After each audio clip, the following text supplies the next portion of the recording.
Hey everyone, my name is Coach Christine. I'm the regional manager for Nanuet New City in Terrytown, and I've been with Orange Theory for 8 years now. I've done every role within Orange Theory, so it's been a fun adventure experience being with Orange Theory for so long. My name is Jason. I'm the head coach over at Orange Theory Mount Kisco. I've been here for about 3.5 years, and I was a coach for about 3 years, also an MA for a little bit as well before I got promoted to head coach.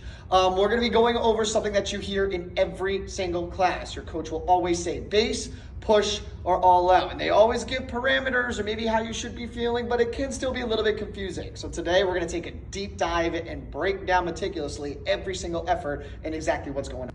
All right, so we're gonna dive into base first. So this is the first effort that you are instructed to go into right after your warm-up. You hear the parameters all the time, but what we're gonna dive into is the inclines. Coach Jason, why do we run at a 1%? So if you're ever a jogger or runner, coach always tells you to run at 1%, never lower, and there's a couple of reasons for that. Biggest reason is because when you run, if you take a look at these treadmills, they're pretty springy. So when you keep it at 0%, what happens when you step down on it is it depresses. And now every time you step down, you're actually stepping down on a decline. So it's almost like you're running downhill. When you keep it at 1%, the treadmill will depress into a flat road. So it more simulates running outside. These treadmills are really easy and smooth to run on, but again, to protect your joints, your hips, your knees, we keep it at 1%. So with that, you're also got your speeds on the right-hand side. If you're ever a jogger or runner, it's 4.5 miles an hour or greater. If you're a power walker, it's about 3.5 to 4.5 miles an hour. You're given a range, and the coach always says it should feel challenging but doable. But Christine, what does that really mean? Well, if you look at the rate of perceived exertion scale, that scale always runs from 1 to 10, 10 being the absolute hardest effort that you're doing. So a base should feel around a 5 or 6, something that is challenging but doable, but something that you can also have a conversation to the person to the left or right of you. When you're doing this, it should feel in that range of that green zone, we call it, the 71 to 83% is where that heart rate response should land. So if you take a look at your OT Connect, this little parameter card gives you ranges for your base. Orange Theory does that for a very specific reason, is because your base shouldn't necessarily be a one set speed for every single class ever. If you're on like day 4 in a row of taking class, your base is going to need to be a little bit slower. If you're doing an endurance day with shorter bases and really long pushes, you're also going to need to adjust your base. Or if it's a tread 50, you're also going to need to adjust your base as well. So it's something that should be different depending on how you feel. Base is a feeling, it's a range instead of a set speed. Coach Jason, if I was running at base with an incline, how should I feel? What should it look like? That's a really good question. So your coach should instruct you on what you should be feeling up the incline. If they tell you up your incline that it should feel like a base, that means you're gonna need to really reduce that speed so it still feels, as Coach Christine said, like a 5 to a 6, like you can have a simple conversation with the neighbor.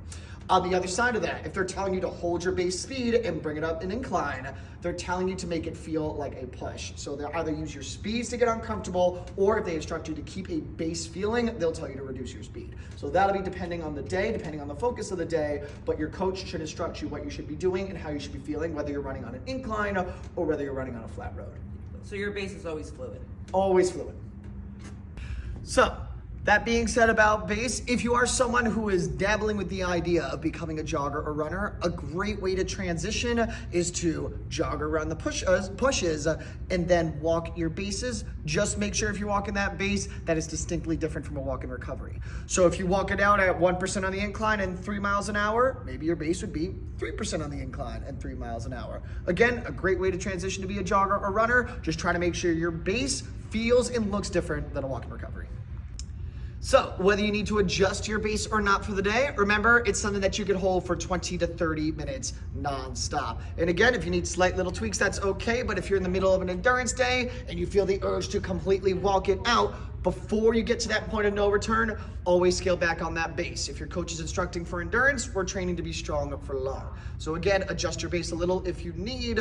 It should feel not like a total relief, but a little bit of relief coming off an effort called a push. And that's what Coach Christine is going to talk about next. Just went into detail in your base. Now the next effort your coach instructs you to do is a push. Christine, talk about it. So a push should feel uncomfortable to you. If you're looking at that scale of the rate of perceived exertion, it's going gonna fall somewhere around a 7-8. So if I was gonna talk to Jason next to me as I was in that push, it's gonna be broken sentences. I'm gonna feel a little bit out of breath. My heart rate response is gonna look somewhere between that 84 to 91%. It's gonna bring me to the orange zone.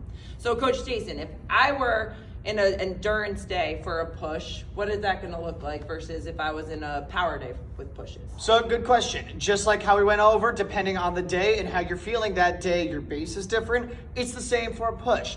If you're a power walker, you'll notice that the longer the push is, the lower the incline the coach will instruct you to go for your push. It's the same if you're going to jog or run. We typically say between 1 to 2 miles an hour over your base. However, if you are going for a 3-minute push, you're probably going to choose something a little bit on the lower end of it. Or if it's even longer, it might even need to be just a little bit less than a mile an hour above your base. But your coach should instruct you kind of how you should be feeling through it. But the discomfort should be building slowly if it's going to be a longer push. And like we said, if it's a shorter push, your speeds are going to be a little bit closer to the top end of the range of 1 to 2 miles an hour over your base. But again, just like your base, it's something that changes every single day. It's not a set speed, it's more of a range. So if someone were to ever ask, what's your normal base push or all out? You shouldn't necessarily have a specific answer for them. You should be giving them ranges. On a good day, I'm this, or on a power day, I'm going to have something a little bit faster. So like we said, it's ranges of speeds rather than something that's totally. All right, so how Coach Jason just briefly mentioned that all out, how it's a range, the all out should feel very uncomfortable to you. So if you were looking at that scale again, it's gonna fall around the 9-10, right? You shouldn't be able to have a conversation with the person next to you. That heart rate response is gonna fall within that orange zone. It may elevate to where we call the red zone. Us as coaches, we won't coach you to the red zone, but if your body takes you there, that's 100% okay. So Coach Jason, how should our all outs, what are our all out speeds? What are they looking like, incline? So the speeds are going to be, as the coach says, 2 miles an hour or more above base, or if your power walker is 10%. But Christine, like we've been mentioning for your base and your push, it's always a feeling rather than a set speed. If you're just did a 23-minute long endurance block and the coach tells you to do a 1-minute all out, that's going to be a lot different than if you had a 90-second walk and recovery and it's like a 15-second all out. So again, feeling, the general recommendation is 2 miles an hour or more above base. But if you're doing a 2-minute push at the end of an endurance block and it goes straight into a 1-minute all out, and all you got in the tank is either to maintain or add like an extra 0.1 or 0.2, that is totally okay. Again, the theme of the day is every pace that you do or every effort that you do is a feeling, it is a range, it is never a set speed. So you give what you can and you're all out, no matter what you do, just as Coach Christine said, feels very uncomfortable, impossible to have a conversation with someone next to you. Sitting on these rowers, Coach Jason, so what does base push and all out look like on the rowers? Excellent question. Your heart doesn't know if it's on the treadmill or if it's on the rower. So if you were sitting on the rower and the coach instructs you to go into your base, it should also feel challenging but doable. 2 numbers that the coach will usually ask you to pay attention to in terms of how hard you are rowing is going to be your wattage and your split time. And if you've ever used the rower before, you'll notice that the wattage and split time tends to jump around a little bit, but just like your base on the treads, maybe the next few times you're on the rower, find a general range, like within 5 to 10 seconds of a split time or 10 to 20 watts on the wattage up on the top right-hand corner. Just have a general idea of what to shoot for when you're going into base. But like we said, it's the same exact feeling as if you were on the treads. Coach Christine, what are the stroke rates going to look like? So stroke rate, you're gonna find that on the bottom left. And when you look at your screen, about a base, it should be somewhere around 18 to 24. We talk about that when you are getting into that base in the beginning of class. And then for a push, it's somewhere falling between 24 to 28. And then that all out's gonna be 28 plus on that stroke rate. There you go. And just like we said, unless your coach says otherwise, for example, a strength tempo row, they might instruct you to go to a push at like 22 strokes per minute. Right. All that means is you're just going to drive a little bit harder with your legs. So when they say push, it refers to the leg drive rather than rowing really fast. So if the coach instructs you to go to a push, but it's at 22 strokes per minute, it might sound counterintuitive, but what you're going to hear that is just pull a little bit harder. And if they say all out at 22 strokes per minute, that means every time you drive back, you're ripping off the handle off the strap. And then you're going to come forward nice and slow before you try to rip it back again. So again, the coach will instruct you on the focus of the day. If it's strength focused, they're going to coach you to water resistance rather than just rowing as fast as you can. As we recap, your base push and all out, go off of your feeling, right? Every day you come in here, it's depending on what's happening. If you're tired, if you feel fatigued, if you're stressed, your paces are always gonna feel fluid, so make those adjustments as you see. Listen to your body. So, that being said, you might also have some goals in your mind, internal goals as we go through Transformation Challenge to increase some of your paces. An example to do that, if you're someone who's been thinking like, oh, maybe I want to try to increase my base, add 0.1 to your base, and if you need, take away 0.1 on your pushes and all outs. On the other side of that, if you want to try to get faster on your pushes, add 0.1 to your normal push speeds, and then take away 0.1 on your base.